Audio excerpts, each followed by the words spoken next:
Hello बच्चों, let's see the question. So the question says, what is the normal freezing point of the solution represented by the phase diagram? So यहाँ पे एक phase diagram हमको given है जहाँ पे चार पॉइंट मेंशन है T0, T1, T2 and T3 and यही चारों पॉइंट हमको ऑप्शन में given है. तो हमको चूज करना है between T1, T2, T3 and T0 which one is the normal freezing point of the solution. तो चलिए सबसे पहले देखते हैं इस क्वेश्चन का की कॉन्सेप्ट क्या है. सो इस क्वेश्चन का की कॉन्सेप्ट है डिप्रेशन इन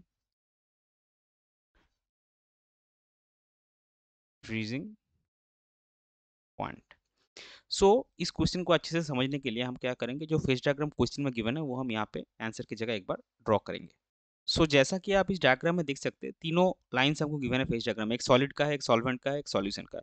तो अगर हम सॉलिड और प्योर सॉल्वेंट के बारे में बात करें तो ये वाला जो पॉइंट है आपका T2 वाला, इसमें क्या है देखिए, सॉलिड और सॉल्वेंट का जो कर्व है दोनों टच कर रहा है. इसका मतलब इस पॉइंट पे T2 टेम्परेचर में the solvent started freezing, solvent का फ्रीजिंग स्टार्ट हो जाता है वो, क्योंकि सॉलिड और सॉल्वेंट दोनों इक्विलिब्रियम में आ जाता है. फिर T2 से आप जितना नीचे जाएंगे वो सॉलिड बनता जाएगा. सिमिलरली अगर आप सॉल्यूशन और सॉलिड के केस में देखें तो सॉल्यूशन का जो पेपर कर्व, फेज का कर्व है और सॉलिड का जो कर्व है वो आपका T1 पॉइंट पे एक दूसरे के साथ टच कर रहा है, यानी कि T1 पॉइंट पे सॉल्यूशन जो है उसका फ्रीजिंग स्टार्ट होता है और वो सॉलिड और सॉल्यूशन के पीछे इक्विलिब्रियम मेंटेन होता है.